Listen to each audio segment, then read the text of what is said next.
The next PlayStation Portable is here, and I don't really like it. Sony just ripped off Meta. Your PS5 is getting a huge upgrade. Real quick before we jump into the video, I have so many PlayStation accessories linked down below, like SSDs, controllers, monitors, TVs, headsets, anything you can think of for the PS5, and it would really help me out if you guys use those links to pick any accessories you need up, because I get a little bit of a kickback. All right, so joining me today is my friend Ray Trevino from PSReady, the anime king himself. Check out his new channel, Ray Nami. There we go. Yeah, that's right. I have my Akatsuki jersey on. Copped it from Boxlot.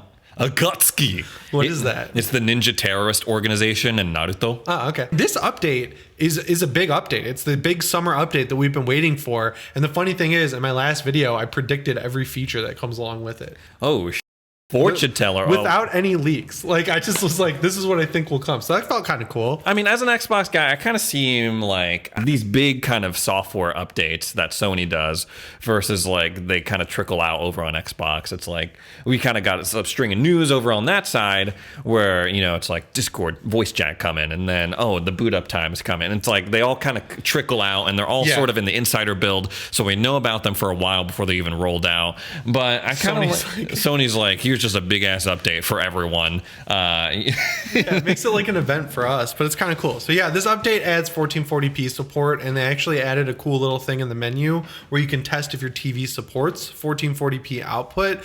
The issue is it does not support variable refresh rate, which is weird. So if you're running a game at like 60 frames per second and it drops below that, it'll have screen tearing. Unless you're playing Ghostwire Tokyo, because it has VSync in a console game, which I've never seen before other than that game. But yeah, so at least they added the feature. This is great because we've seen a lot of games come out, like Dying Light 2, for example. If you want to play at 60 frames per second, you have to drop down to 1080p. But having 1440p as an option, I don't think the PS5 will have any trouble getting 1440p out of some games at 60 frames. Yeah, it was always a weird gap in their offerings. You can either play at 4K, immaculate resolution, or 1080p, which is not the worst, obviously. You know, I think we dog on 1080p way too much. And I know a lot of people play on TVs, so this is kind of neither here nor there, but it was kind of a weird gap considering, you know, the most common monitor resolution I feel like is 1440p. Yeah, at 144 hertz. It's great. That's what my PC monitor is. And it's weird that Sony's doing this now, like 2 weeks after the INZONE monitors got announced, because they clearly left out the 1440p variant because it wasn't available on the PS5, but here we are with it as an update. I really like 1440p because the difference between 1080p and 1440 is super noticeable, whereas the difference between 1440p and 4K is like barely noticeable. Like you can see it if you're really paying attention. Yeah, and I feel like for a lot of these games, especially on the PS5, if people have the option, they're going to prioritize frame rate over resolution. For example, if you're playing Spider-Man Miles Morales, a lot of people are going to happily go for that performance RT mode, where it's like you get those smooth, buttery frame rates. You're swinging through New York, and it looks freaking sick.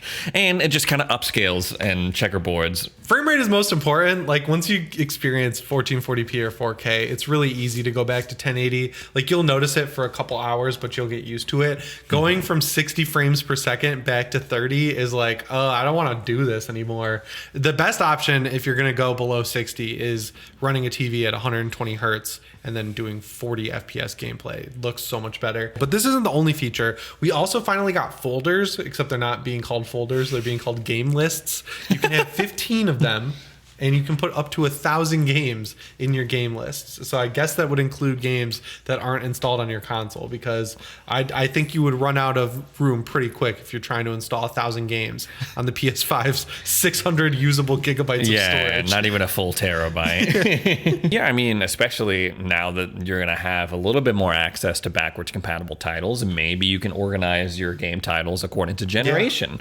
PS1, 2. And then another interesting feature they've added is they give you the ability to compare stereo audio and 3D audio if you have a headset that supports it. Obviously, the new INZONE headset support it. The Pulse Wireless 3D headset supports 3D sound. It is not really a gimmick. If you play a Ghost of Tsushima with the Pulse headset and you use the 3D sound and you tune it right, you can hear the difference immediately. But now having this new option where you can switch back and forth and hear the difference, I think you'll notice pretty quickly that the effect is real. It's cool. Yeah, I feel like audio options always do really well and generate a lot of excitement. I know when they introduced a number of audio features on the Xbox side, everyone was like, oh my God, that's crazy. Even though there are features that were available on PlayStation side for many, many years, like the ability to plug in your headset and then it mutes whatever device that you're playing on. I love on. that so much. I love that on PlayStation when I'm playing Destiny. I can just pop my headset into my controller. But yeah, the easier that you can make it for your player base to kind of adjust these audio settings and take full advantage of the products that they're buying, like the Pulse, like the INZONE headsets, I feel like it will go a long way in maintaining people's excitement and enjoyment of their gaming experience. They also have a new thing where they're going to make it easier to access in-progress activities. So like if you quit a game when you're in the middle of a mission, there will be a little button on the home screen that's like pick up where you left off, I guess. Or if you're playing like a battle royale and you get like kicked from the internet and you restart your router and jump back into like Warzone or something, you could probably just rejoin from the home menu instead of going to the games menu. Is this in regards to the trophy tracker or is it in-game kind of objectives? The screenshot they use in the article is of Horizon Forbidden West, and it says like current quest, whatever the it is, I don't know, like find Aloy's pants, and then and then it says like pick up where you left off next to it. So it's just like a button that'll launch you right into that quest, right into that like specific moment in time. Okay, yeah, so that's kind of cool. I mean, like it's a cool quality of life feature. It's sort of a riff on what do you call it on the Xbox? Yeah, I was just about to say it's sort of like quick resume. Yeah, that it puts you right back in. It suspends the game for a little bit. Interesting, but they're not calling it. What do they call? What's the name for Sony on that side? Easier access to in-progress activities. Sexy. I love it. That is the Sony name for it. I just read it directly from their little article here. It doesn't seem like the headlining feature in this UI update, so I'm just going to move on from it. They're also giving us new social features, so if you're in a PlayStation party chat, not a Discord one, which really sucks, you can actually request your friends show you their screen, like broadcast their screen to your party so you can see what they're doing in a game. There's a joinable game notification now, where if your friend is doing like a strike in Destiny or a raid or something like that, you can just go to their friend name and join their game immediately from there. Crazy. That's crazy. That's cool. Yeah, this is in beta. You have to be invited. They'll send you like a PSN store code and then you download the beta. With this SSD one, that was in beta for like 3 months, I want to say. So it kind of sucks that these features are talked about so prominently and then we might have to wait months to take advantage of them. But what's going on with this update, you know, not that crazy. It's not anything hardware related, like putting a new SSD in your console. So I kind of have hope that this one will probably be out in a few weeks. But we also got another UI update from Sony. They're going to be making some changes when the PSVR 2 drops. Okay, yeah, this is a huge moment. I'm actually excited for PSVR 2. I did not have the first generation of this when it came out. Obviously, VR technology was not what it is now. It wasn't as accessible as it is now. And I didn't playing games through a screen door. It was a great headset for you. And I also didn't have a PS4. And on top of that, I was also super broke. Like I was living in New York at the time, working a job that paid me $9 an hour. I mean, I feel like they've kind of stolen some things that we've seen from, you know, like Meta and the Oculus Quest. Meta Quest. With like the mapping of like and then it gives you the it gives you a warning if you're gonna like run into your freaking counter or something like that. Inside out tracking. It basically uses the cameras on the headset to create a barrier in your room. And the cool thing about it is, at least on the I'm gonna call it the Oculus Quest. At least on the Oculus Quest, it remembers rooms, so you don't have to do it every time. Oh, that is.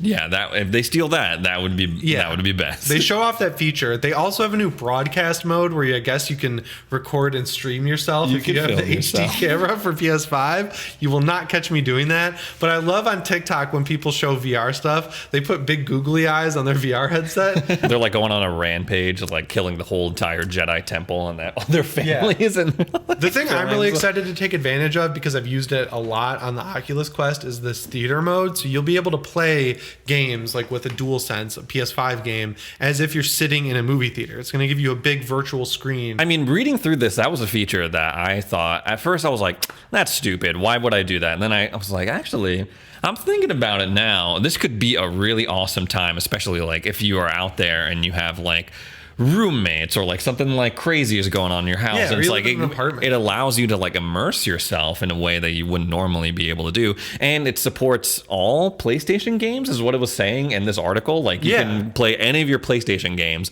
in this virtual like little room that all of a sudden you're transported to. I think the PSVR 1 had it, but it's not the same. Like I had it on my Oculus Quest 1, and it wasn't the same because you had that screen door effect where the pixels of the screen could be seen, and it kind of takes you out of the experience. But if you have a higher quality OLED screen that has a great resolution where you're not seeing the pixels, it'll make you feel like you're in a movie theater. And the screen for this virtual cinema room, it's nothing to sneeze at either. Like the specifications, if they're stay true to what's in this article.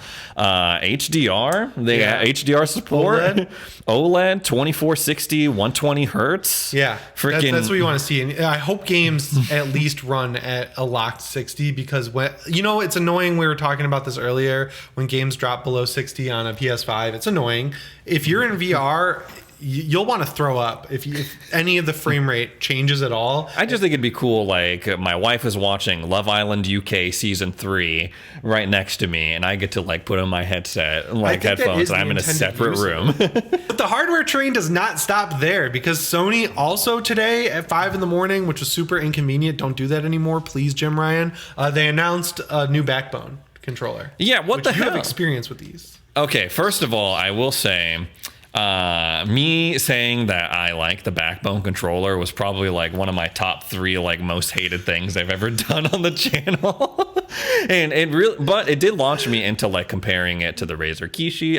I do like the Razer Kishi. I prefer it now. You prefer that one? I prefer it now. The main knock about the Backbone controller is the stupid Backbone Plus that they endlessly try to push on you. But this design for the PlayStation version looks sick. It looks like a DualSense controller. Unlike the Xbox, which it doesn't look like an Xbox Backbone. It has like the standard like YBXA buttons in the same format or whatever, but they really up like the aesthetic value of this. This is obviously for streaming games, which like whatever, it sucks. But if you're giving me the option between this one and the regular Backbone, I'll probably go with this one just because it looks so much nicer. There's not too much that can go wrong when you design a controller like this. Like, does it have the appropriate buttons to play the game? Yes. Okay. Does it have like decent joysticks? Yes. Does it connect to my phone easy? Yes. I mean, there's not too much that you can do. It's not like you're reinventing the wheel here. It's just, if they got rid of the stupid need to push their own like social gaming services, I just want to plug the controller in and play the stupid game. I mean, for $100, it does what it's supposed to do, right? Like you get the Backbone app, which I don't like. It makes you subscribe to their streaming service, like that you get a free year of with the controller. It's like, if you forget to cancel this, we're going to charge you $100 in a year. But don't think about that. Just enjoy our app now while you have it. And I guess you can launch PlayStation 5 games directly from the app on your iPhone. Interesting. Okay. Like the Backbone app has PlayStation streaming built into it, I guess. Because on Xbox, you have to have a weird workaround because you can't launch games directly from an app. You have to go to the browser and then you have to download a shortcut and then you have a million apps on your home screen. Sony does not have to deal with these issues apparently because I think you're remote playing from your PS5. Oh, that makes sense. Yeah, that does it. From the cloud. I'm sure you can stream from the cloud, but still, this is for remote playing from your PS5, which is cool. How interested are they in cloud gaming? Because it kind of seems like, they've released handhelds before. If they're going to release the first ones to get into it. They bought this company called Gaikai like way back in the PS3 generation that was, a competitor to OnLive. They never even launched a product and Sony bought them. It's not a huge focus for Sony. Their bread and butter is definitely still like having a game on a disc. Traditional kind of console without a hardware. day one patch. Can actually run off the disc. It's pretty cool. Wait a minute, what are you trying to say? Halo Infinite. We're not going to talk about that. What are you trying to say, brother? It's weird how I dislike it so much with Xbox because when I was growing up and you would buy a Steam game, it was the exact same thing. Like you would get a disc, but there would be a Steam code on top of it. So it'd be like the disc would have the game on it and you could install it, but there'd always be like a huge patch and you had to add the game to your Steam account with the code. Yeah, I mean, I have pretty big patches on my PlayStation, so